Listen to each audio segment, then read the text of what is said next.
സാഹചര്യങ്ങളെ കണ്ട് പലപ്പോഴും തകർന്നു പോകുന്ന സാഹചര്യമാണ് നമ്മുടെ ഓരോരുത്തരുടെയും ജീവിതത്തിൻ്റെ മേൽ ഓരോ നാളുകളിലും ഉണ്ടാകുന്നത്.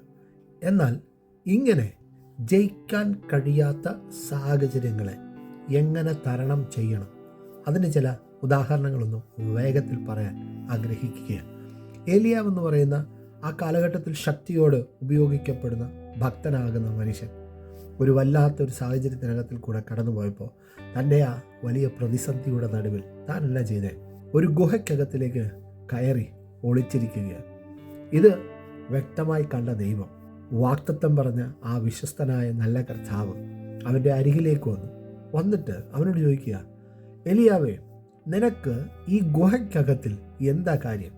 കാരണം നിന്റെ മേൽ കിടക്കുന്ന നിയോഗം ഈ ഗുഹയ്ക്കകത്ത് നീ ഒതുങ്ങിപ്പോകാൻ അല്ല, അതിലും ശ്രേഷ്ഠമായി ഇനിയും നിന്നിൽ നിന്ന് നിയോഗത്തിൻ്റെ കൈമാറ്റങ്ങൾ നടക്കേണ്ടതായിട്ടുണ്ട്.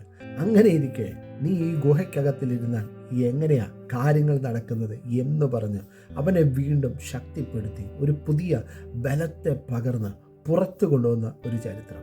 അടുത്ത വ്യക്തി ഇസഹാക്കാണ്. വലിയ ക്ഷാമം വന്നു, ദേശം മുഴുവൻ പട്ടിണിക്കകത്തിലായി.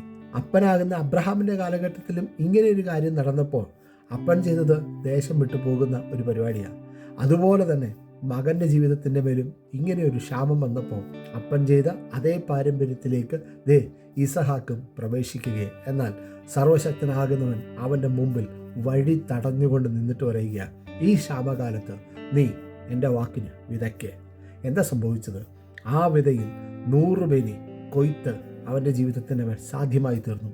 അവൻ ആ ഒരു കാലഘട്ടം കൊണ്ട് ബഹുസമ്പന്നനായി മാറി. പ്രിയ ദൈവപൈതലേ, പ്രശ്നത്തിനകത്തിൽ നിന്ന് ഒളിച്ചോടാൻ ശ്രമിച്ച ഇസഹാക്കാണ് പിന്നീട് ആ ഒരൊറ്റ കൊയ്ത്ത് കൊണ്ട് ബഹുസമ്പന്നനായി മാറിയത്.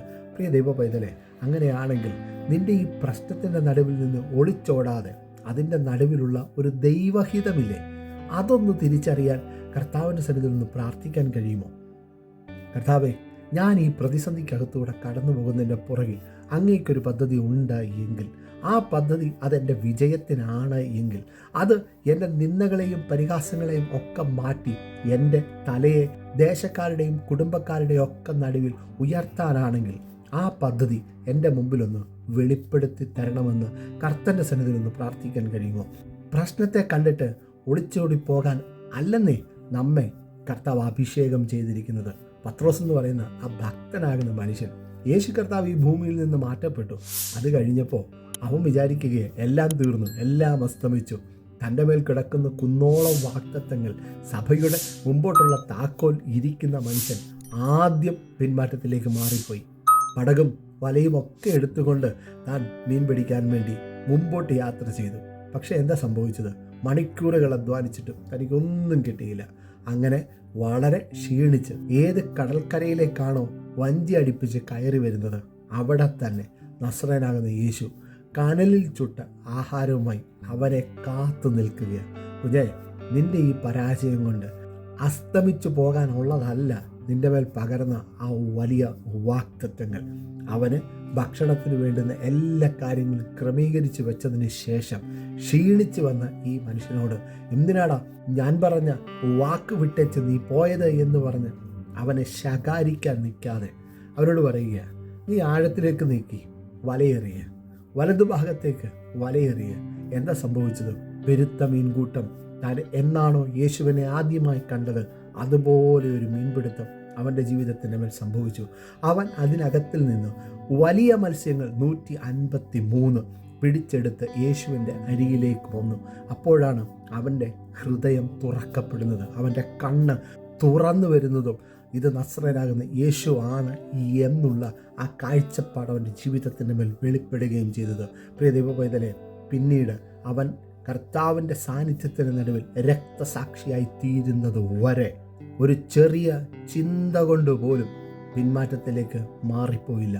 പ്രിയ ദൈവപൈതലേ, അങ്ങനെയാണെങ്കിൽ നമ്മൾ ഇന്ന് അനുഭവിക്കുന്ന സകല പരാജയങ്ങളും, സകല പ്രശ്നങ്ങളും, സകല കണ്ണുനീരും, അതിനപ്പുറത്ത് ഒരു വ്യക്തമായ പോംവഴി ഉണ്ട് എന്ന് നാം ഈ ദിവസങ്ങളിൽ ഒന്ന് മനസ്സിലാക്കുക. അങ്ങനെ മനസ്സിലാക്കാതെ ഇരിക്കുമ്പോഴാണ് വല്ലാത്ത നിരാശ നമ്മളെ പിടികൂടുന്നത്. ഈ നിരാശയ്ക്ക് പുറകിൽ പൈശാചിക തന്ത്രമുണ്ട്. ആ നിരാശയ്ക്കകത്ത് നാം ചിലപ്പോൾ ഒതുങ്ങിപ്പോകും. നാം പ്രാർത്ഥനയിൽ നിന്ന് വിട്ടു നിൽക്കും. നമ്മൾ ആരാധനയിലേക്ക് കടന്നു പോകത്തില്ല. ആ നിരാശ നിന്നെ വല്ലാത്ത ഡിപ്രഷനിലേക്കും വല്ലാത്ത രോഗത്തിലേക്കും നീ വീട്ടിനകത്തിൽ തന്നെ ഒതുങ്ങി ഈ ഭൂമിയിൽ കുഴിയിലേക്ക് ഇറങ്ങിപ്പോകുന്ന ഒരു സാധാരണ മനുഷ്യനെ പോലെ ആയിത്തീരുകയും ചെയ്യും. എന്നാൽ ദാവീദ് എന്ന് പറയുന്ന ഭക്തൻ വിളിച്ചു പറയുക, ഞാൻ കുഴിയിലേക്ക് ഇറങ്ങിപ്പോകുന്നതിന് മുമ്പ് എന്നെക്കുറിച്ച് എൻ്റെ ദൈവത്തിന് പദ്ധതികൾ ഉണ്ട് എന്ന്.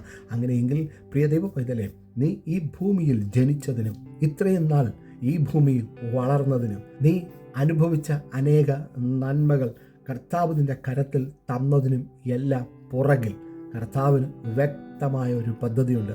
അതിലേക്ക് ഇതുവരെയും നിനക്ക് നടന്നു കയറാൻ കഴിഞ്ഞിട്ടില്ല എങ്കിൽ നിശ്ചയമായും കർത്തൻ്റെ സന്നിധിയിൽ യഥാർത്ഥമായി ചോദിക്കുക, അപ്പാ ഇനിയും ഞാൻ എന്താ ചെയ്യേണ്ടുന്നത്? എൻ്റെ ജീവിതം കൊണ്ട് ഏത് രീതിയിലാണ് എൻ്റെ കർത്താവിനെ ഞാൻ പ്രസാദിപ്പിക്കേണ്ടുന്നത്?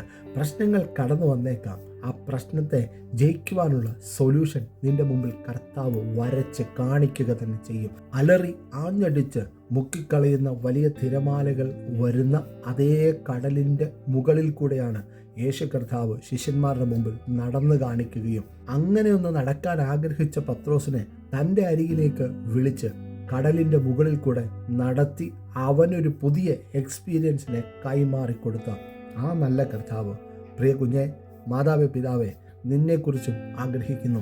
നീ പ്രശ്നങ്ങളെ കണ്ട് ഓടി ഒളിക്കാനല്ല, പ്രശ്നങ്ങളുടെ മുകളിൽ നടന്ന് പ്രശ്നം ഉണ്ടാക്കിയ ആ പുറകിൽ കളിച്ച പൈശാചിക തന്ത്രങ്ങളുടെ തലയെ തകർക്കുന്ന നിലവാരത്തിൽ നീ തല ഉയർത്തി നിൽക്കണമെന്ന് എൻ്റെ കർത്താവ് ആഗ്രഹിക്കുന്നു.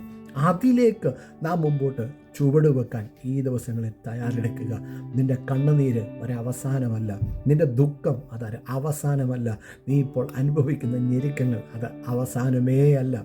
നിൻ്റെ ജീവിതം കൊണ്ട് കർത്താവിന് വലിയ ചില പദ്ധതികളുണ്ട്. ഈ വരുന്ന ദിവസം നിങ്ങളത് വിശ്വസിച്ചിട്ട് വിളിച്ചു പറ. ആരൊക്കെയാണോ ഇപ്പോൾ വേദനയ്ക്കകത്ത് കൂടെ കടന്നു പോകുന്നത്, പ്രശ്നത്തിനകത്ത് ജയിക്കാൻ കഴിയാതെ ആയിരിക്കുന്നത്, അവരോട് പറ, കർത്തൻ്റെ സന്നിധിയിലേക്ക് അടുത്തുക. കർത്തൻ നിന്നെ സഹായിക്കും. രാത്രിയുടെ യാമത്തിൽ എങ്ങനെ എരിഹോ കോട്ടയെ പിടിച്ചടക്കും എന്നുള്ള വലിയ വേവലാതിക്കകത്ത് കടന്നുപോയ ജോഷുവയുടെ മുമ്പിൽ ഇറങ്ങി വന്നത് സ്വർഗത്തിലെ സൈന്യത്തിൻ്റെ അധിപൻ ആണ് എങ്കിൽ അവന് വ്യക്തമായ പോംവഴി പറഞ്ഞുകൊടുത്തു ശ്രേഷ്ഠമായി എരിഹോ കോട്ട തകർക്കുവാനുള്ള ശ്രേഷ്ഠതയേറിയ പദ്ധതി. ഇന്നാണെങ്കിൽ നാം പറയും, കുറേയേറെ JCB കൊണ്ടുപോവാ, നമുക്ക് അത് വെച്ചിട്ട് ബാക്കി കാര്യങ്ങൾ ചെയ്യാം. പക്ഷേ കർത്തൻ്റെ പദ്ധതി അതൊന്നുമല്ലായിരുന്നു. JCB വെച്ച് തകർക്കാൻ കഴിയാത്ത വലിയ എരിഹോ കോട്ടയെ സ്തുതി എന്ന ആയുധം കൊണ്ട് പൂർണ്ണമായും ശിഥിലമാക്കി അതൊരു ഓർമ്മയാക്കി മാറ്റിയ ആ നല്ല കർത്താവ്, കുഞ്ഞെ, നിൻ്റെ വായിൽ നിന്ന് പുറപ്പെട്ടു വരുന്ന വാക്കുകൾ കൊണ്ട് നിൻ്റെ നിരാശകളെയും ഭാരങ്ങളെയും പ്രയാസങ്ങളെയും ജയിക്കുവാനുള്ള പ്രാപ്തി തരുന്ന ഒരു നല്ല കർത്താവിനെയാണ് ഈ വചനത്തിൽ കൂടെ ഞാൻ നിങ്ങളുടെ മുമ്പിൽ പരിചയപ്പെടുത്തുന്നത്. അങ്ങനെയെങ്കിൽ സ്തുതിക്കുന്നത് നേരുള്ളവർക്ക് ഉചിതമാണ് എന്ന് വചനം ശക്തിയോടെ വിളിച്ചു പറയുമ്പോൾ കർത്താവിൻ്റെ സന്നിധിയിൽ സ്തുതിക്കുവാനും പ്രാർത്ഥനയെന്ന പോരാട്ടത്തിലേക്ക് പ്രവേശിക്കുവാനും ഞാൻ നിങ്ങളെ ആഹ്വാനം ചെയ്യുക. ആ ഒരു തലത്തിൽ മുമ്പോട്ട് യാത്ര ചെയ്യുക. ഈ വചനങ്ങളെ കൊണ്ട് കർത്താവ് നിങ്ങളെ അനുഗ്രഹിക്കട്ടെ. സകല നിരാശകളും മാറിപ്പോകും. ഇതൊരു അവസാനമല്ല. കർത്താവിനോട് ചേർന്ന് നിൽക്കുക. കർത്താവ് നിങ്ങളെ അനുഗ്രഹിക്കുകയും വർദ്ധിപ്പിക്കുകയും ചെയ്യും. I bless you in Jesus' name. Amen.